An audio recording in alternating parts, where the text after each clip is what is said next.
Hello বন্ধুরা, আজ বিকেল না ঠিক সন্ধেবেলায় চলে এসেছি মাসি বাড়িতে অষ্টম প্রহর কীর্তন হচ্ছে।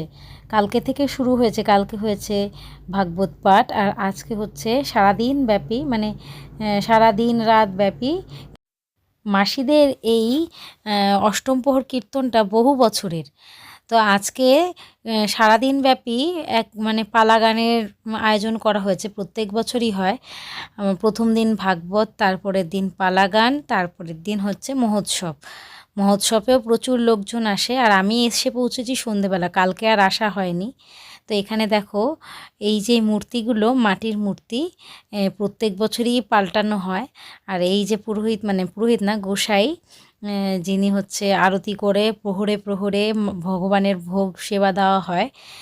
পিঠে, মালপোয়া, মিষ্টি সব রকম ভোগ দেওয়া হয়। আর সারাদিন ব্যাপী চলে হচ্ছে কীর্তন। এখন শুরু হচ্ছে সন্ধ্যার আরতি। তো আমি যেহেতু এই সময় এসে পৌঁছেছি, আমার খুব মানে ভাগ্যটা ভালো, এখন সন্ধ্যা আরতিটা দর্শন করতে পারলাম। মায়াপুর নবদ্বীপে তো সবসময় যে ওঠা হয় না, এইখানেই যেন আজকে বৃন্দাবন মায়াপুর তৈরি হয়ে গেছে। এরপরেই হবে পালা গান, মানে পালা, বা যেটা হচ্ছে পালা করে কৃষ্ণ লীলা দেখায়, লীলা হবে এখন। তো সেইটা এখন চলছে। গোপাল যে মাখন চুরি করে খেয়ে মানে মুখের মধ্যে মাটি খায়, মাখন চুরি করে খায়, সেই পালা গান বা লীলাটা চলছে। তো কিছুক্ষণ দাঁড়িয়ে দেখছিলাম। আর আমার ছেলে ভীষণ মানে ভেতরে খেলা করছিল। তো ওকে এনে আমি যেই এই শ্রীকৃষ্ণের এই লীলার আসরে বসালাম, আমার ছেলে খুব মনোমুগ্ধ হয়ে না অনেকক্ষণ দেখছিল। বেশ আমাদের ভালোও লাগছিল।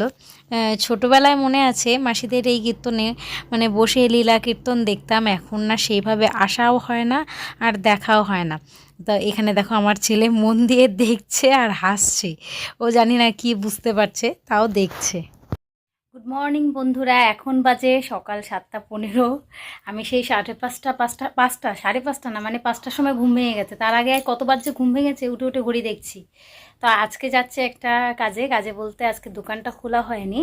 আজকে আমার মাসি বাড়িতে মহোৎসব আছে, কীর্তন, মানে অষ্টমপুর যে কীর্তন হয় না। তো প্রত্যেকবারই মা বলে যে ঠাকুরের মানে গোসাইয়ের নামটা নিয়ে নিতে। তো আজকে সেটাই করতে যাচ্ছি। তো আজকে নাম নেব, হরে কৃষ্ণ নামটা নেব, তা দীক্ষা যেটাকে বলে। তো আজকের জন্য সকাল সকাল রেডি হয়ে এখন যাচ্ছি মাসির বাড়ি। তো যতটা পারবো তোমাদের সাথে শেয়ার করবো। পুজো বাড়ি না আছে। তো চলো আজকে ব্লগটা এখান থেকে শুরু করছি, দেখা যাক। বাইরে এত কুয়াশা আর মেঘলা করে আছে, দেখে মনেই হচ্ছে না 7টা, সাড়ে 7টা বাজে। তো আমি তো উঠেছি ভাই অনেক সকালে, জানি না টেনশানে না আমার ঘুমিয়ে আসেনি রাত্রেবেলা। তো আমার নেওয়া হয়ে গেছে গোসাইয়ের নাম, মানে গুরুর নাম। এরপরে এখন বাজে হচ্ছে প্রায় 11টা। তখন আমরা যাচ্ছি হচ্ছে নগর কীর্তনে। এই মহোৎসবের একটা প্রধান অঙ্গ হচ্ছে নগর কীর্তন। নগর কীর্তনে যাওয়ার আগে এখানে তোমাদের দেখিয়ে দিয়ে, রান্নার আয়োজন চলছে, অনেক লোকজন আসবে। তো নানান রকম পদ হবে, মানে অন্ন থেকে শুরু করে পরমান্ন, পুষ্পান্ন, তাছাড়া থাকছে শুক্তো, কচুর শাক, কত রকম পদ, মোচার ঘন্ট, মানে ভগবান শ্রীকৃষ্ণ যেই সব জিনিসগুলো খেতে ভালোবাসে। তো এই পুরো জায়গাটাই মাসিদের, অনেকটা জায়গা নিয়ে এই পুজোটা হয়। আর প্রচুর লোকজন আসে, তোমরা দেখতেই পাবে আস্তে আস্তে ভিডিওটায়। আর এই হচ্ছে মাসির নাতি, বড় নাতি।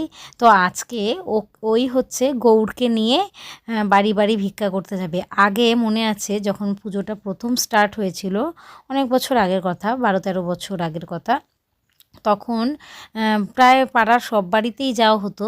তো এখন কি বলো তো, সময়ের অভাব আর যাই বলো, হয়ে ওঠে না। তাই 5-6 বাড়িতে গিয়েই চলে আসা হবে। তার মধ্যে সব কীর্তনের দলও চলে এসছে।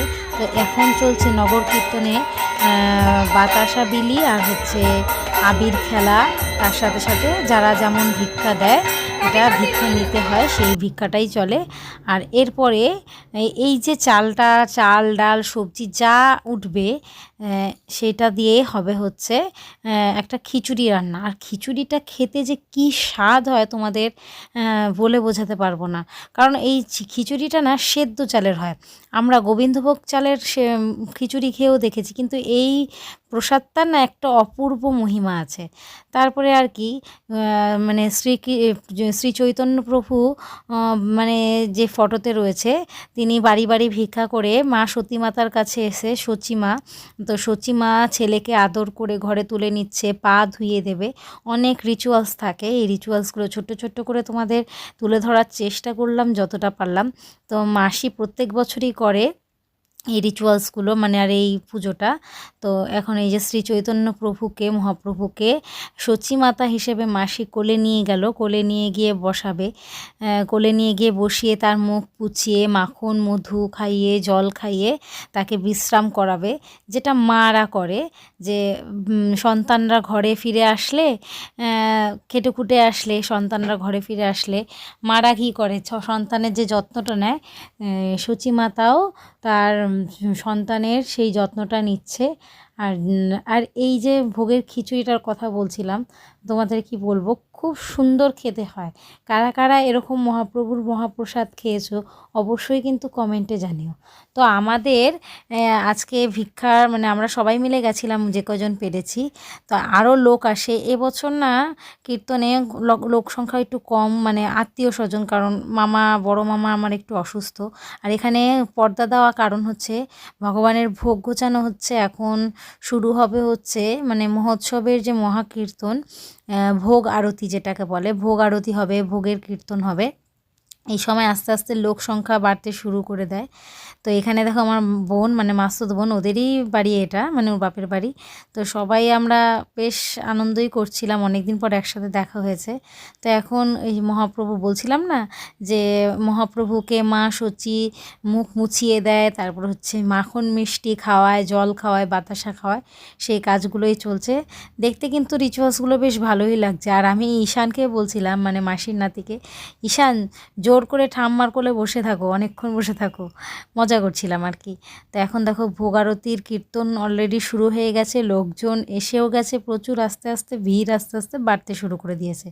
সবাই মহাপ্রভুর সেই কীর্তনে মগ্ন হয়ে, বাচ্চা থেকে বুড়ো প্রত্যেকেই বেশ আনন্দ করছে, নাচ করছে। জানি না শ্রীকৃষ্ণের কি মহিমা। আর এই হচ্ছে বসার জায়গা করা হচ্ছে, যে বড় জায়গাটা দেখালাম না, এখানে রান্নাও হচ্ছে আর এখানে বসার জন্য জায়গা করা হয়েছে, কারণ অনেক লোক হবে। এখানে দেখো এই যে দেখতে পাচ্ছ, এটা হচ্ছে ভোগের খিচুড়ি, যেটা আমরা ভিক্ষা করে নিয়ে আসলাম। তো ওই খিচুড়িটা রান্না হচ্ছে। এই দেখো যত সবজি পেয়েছে, মানে মানে ভিক্ষা করে যেই সবজিটা আনা হয়েছে বাবাজিরা, সেটা দিয়েই সুন্দর করে এত সুন্দর খিচুড়ি রান্না, মানে আমার অন্যান্য খিচুড়ি থেকে এই খিচুড়িটা খেতে সত্যি কথা ভালো লাগে। এখানে ভোগ বিতরণের আয়োজন চলছে, আর এখানে কীর্তন চলছে। তা আমার ছেলে এখানে কিছুক্ষণ দুষ্টামি করে ঘরে গিয়ে বসে পড়লো। লোক সংখ্যা তো প্রচুর হয়ে গেছে, ওরা আর কি লোক সংখ্যা দেখে একটু ভয় পেয়ে গেছে, ঘরে চলে গেছে ভিড়ের ঠেলায়। তো এখানে কীর্তন শুরু হয়ে গেছে। কীর্তনেরও একটার পর একটা রিচুয়ালস রয়েছে। একে একে গোসাইয়ের মানে পায়ে প্রণাম থেকে শুরু করে দধি ভাণ্ড ফাটানো, যেটা হচ্ছে মেইন, মানে শেষ, যেটাকে বলা হচ্ছে অনুষ্ঠানের শেষ অঙ্গ, সেটা হচ্ছে দধিভাণ্ড ফাটানো। এই দধিভাণ্ড ফাটানোর পরেই অনুষ্ঠান প্রায় শেষ পর্যায়ে আসে, আরতি হয়ে ভোগ দর্শনে শেষ হয়। এখন আরতি শুরু হয়েছে, আরতির পরেই হচ্ছে লাস্টে দধিভাণ্ড ফাটানো হবে। আর এইখানে দেখো তোমাদের ভোগ দর্শন করাচ্ছি। এই ভোগ দর্শনের শুভ ফল অনেক আছে। ভোগ দর্শনে নানা রোগ ব্যাধি সব কিছু সারে, দুর্দশা কাটে। মহাপ্রভুর ভোগ দর্শন করলে আর ভোগ পেলে সব রকম মানে অমৃত, মানে কি বলবো, সব রকম বিপদ আপদ থেকে তুমি মুক্তি হবে। আর এই কীর্তনেরও আলাদা মাহাত্ম্য আছে। কীর্তন কানে যাওয়া আর কীর্তনের ভোগ পাওয়া খুব কপালের ব্যাপার।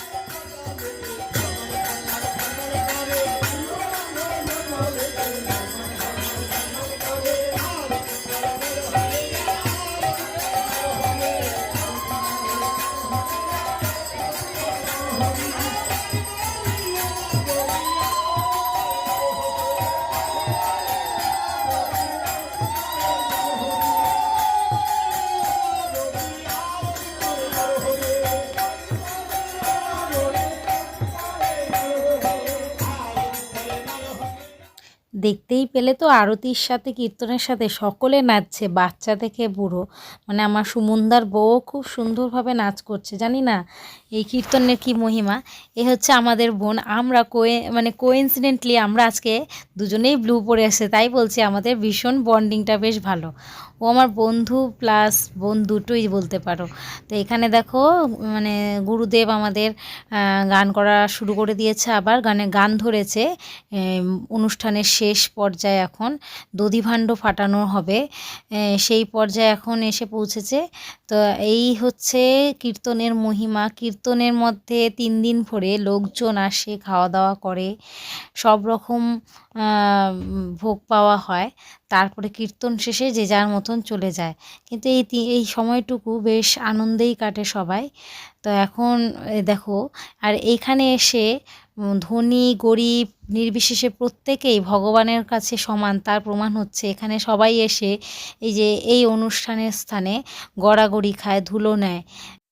এই রিচুয়ালটার মিনিং হচ্ছে মানুষের মধ্যে যেন কোনো অহংকার না থাকে, ধনী গরিব নির্বিশেষে প্রত্যেকেই সমান মহাপ্রভুর কাছে। মহাপ্রভু যেমন সব কিছু ভুলে মায়া ত্যাগ করে ধুলায় গড়াগড়ি খায়, মানে কোনো অহংকার নিয়ে চলে না, সেরকম প্রতিটা মানুষের মধ্যেও যেন অহংকার ধুলোর সাথে মিশে যায়, সে যেন একটা প্রকৃত মানুষ হয়ে উঠতে পারে। তো এই দধিভাণ্ড ফাটিয়ে মহাপ্রভুর এই আসর ভঙ্গ হয়। তার আগে হয় হচ্ছে পরিক্রমা। আমরা তো আর সচরাচর বৃন্দাবন মায়াপুরে যেতে পারি না, পরিক্রমা করতে পারি না। সেই কারণে এই মহাপ্রভুর এই অনুষ্ঠান প্রাঙ্গণে প্রত্যেকে পরিক্রমা করে। পরিক্রমা করলেও বৃন্দাবন যাওয়ার যে ফল, সেই সুফলটা পাওয়া যায়। তাই সবাই যে যার মতন একটু পরিক্রমা করে নিচ্ছে। আর সবশেষে ভোগ বিতরণ হয়। ভোগ বিতরণটাও কি বলবো, একটা আলাদাই ব্যাপার।